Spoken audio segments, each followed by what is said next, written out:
Bwana Yesu asifiwe. Na wasalimu nyote katika jina la Yesu Kristo wa Nazareti. Nimetaka nishare na nyinyi hii maandiko ya Isaya. Nimekuwa nikisoma haya maandiko, nimesikia kitu kinanigusa ndani ya moyo. Nimeona hapa nisibaki nayo mimi mwenyewe, lakini nipate kuigawanya na nyinyi watumishi, watu wa Mungu. Tusome maandiko haya katika jina la Yesu Kristo wa Nazareti. Tena itakuwa katika siku ile ambayo Bwana atakupa raha baada ya huzuni yako, na baada ya tabu yako, na baada ya utumishi ule mgumu uliotumikishwa. Nimetaka niambie mtu mmoja siku ya leo, Mungu atakupatia faraja baada ya ile mateso yote ambayo wewe unaonekana kupitia leo. Usikatishwe tamaa, ama usikate tamaa kuendelea kumtafuta huyu Mungu, sababu ana malengo mazuri na wewe. Tukikumbuka kidogo, tukirudi nyuma, tukumbuke watoto wa Israeli walifanya miaka ngapi wanateseka, lakini wakati Mungu wa heri, Mungu mwenye uwezo alideside kutrone yake kukia renverser ile regime ambayo ilikuwa inawatesa na watoto wa Israeli wapate kukombolewa. Aliifanya bila mshauri. Usione kiasi kwamba ya mateso ambayo unapitia, usione unakataliwa aje na jamaa, usione unakataliwa aje na ndugu, usione unasemewa aje vibaya mahali ambapo unaishi, ile upangaya ambao uko ndani. Mungu wa heri, ukibaki imara ndani ya imani na kuendelea kumuomba na kumtegemea, atakupatia kesho vitu vya kabambi. Kesho atakupatia parcel. Kesho Mungu atakufanya naona kuwa baheri. Usikatishwe tamaa kisa sai unapanga nyumba, unaishi maisha ambayo si maisha ya mtoto wa Mungu kuishi. Unaishi maisha ya tabu, unaishi maisha ya shida, unaishi maisha hata kukula inakuwa shida, unaishi maisha hata kulipia watoto ada ya shule inakuwa shida, unaishi maisha ambayo hata fare kupata nauli ya kulipa mahali unataka uende inakuwa shida. Acha leo nakia kuweka moyo, nakia kutia moyo siku ya leo. Ni siku yako. Weka matumaini ndani ya Mungu. Mungu ni yote katika yote. Mungu wetu ni kweli na anaweza, hajawahi shindwa kamwe. Ndio Biblia inasema anayemtegemea ni kama mlima wa Sayuni ambao huwezi ukatikisika kamwe. Hebu nakwambia, tegemea huyu Mungu, hawatakucheka tena. Tegemea huyu Mungu, hautaaibika tena. Tegemea huyu Mungu, watoto watakosa tena ada ya kulipa shule. Tegemea huyu Mungu, tegemea huyu Mungu na utaona haya. Nimekuja kutia moyo wewe ambaye unaonekana kulia, unaonekana kunyanyaswa, unaonekana kukataliwa, ya kwamba siku ya leo ni siku yako. Siku ya leo ni siku yako. Siku ya leo ni siku yako.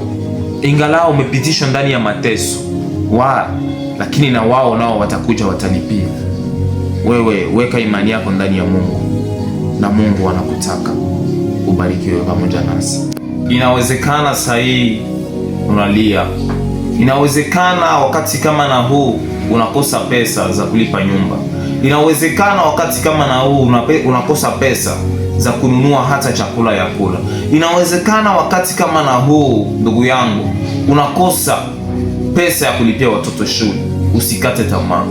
Inawezekana muda kama na huu hauna wazazi tena wa kukusaidia, hauna yoyote yule ambaye unaweza ukapigia hata simu akutumia hata shilingi 2 za kula, lakini usikate tamaa.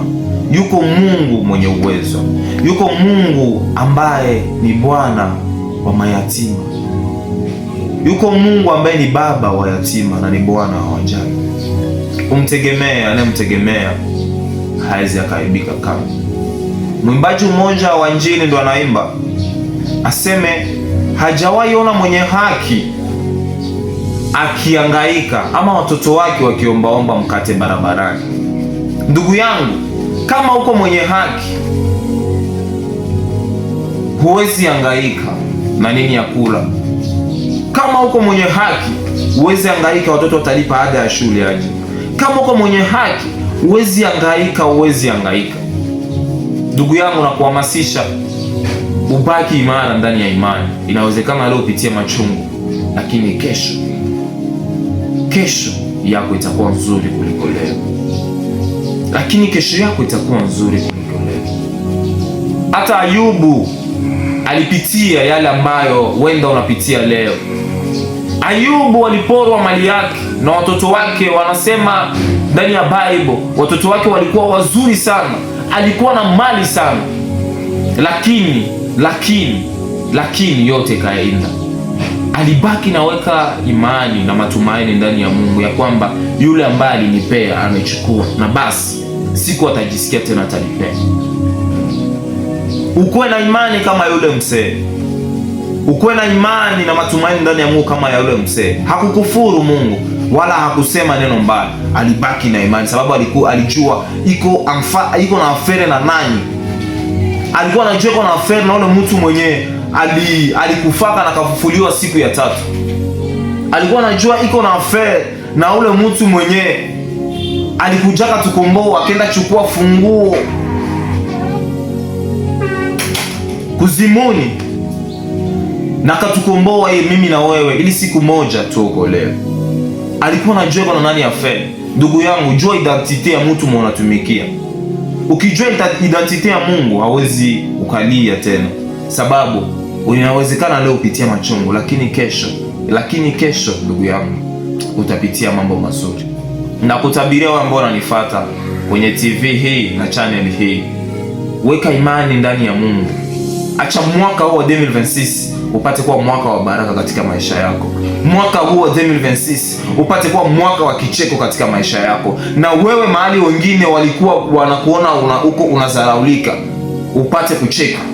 Mahali wengine waliona wewe unashindwa, acha Mungu wa rehema apate kuja kutie nguvu na upate kupata pale. Yote inawezekana ndani ya Mungu, katika jina la Yesu Kristo wa Nazareti. Asante. Acha video hii upate kuigawanyia watu 12 na ipate kuwabariki nao, katika jina la Yesu Kristo wa Nazareti. Amen.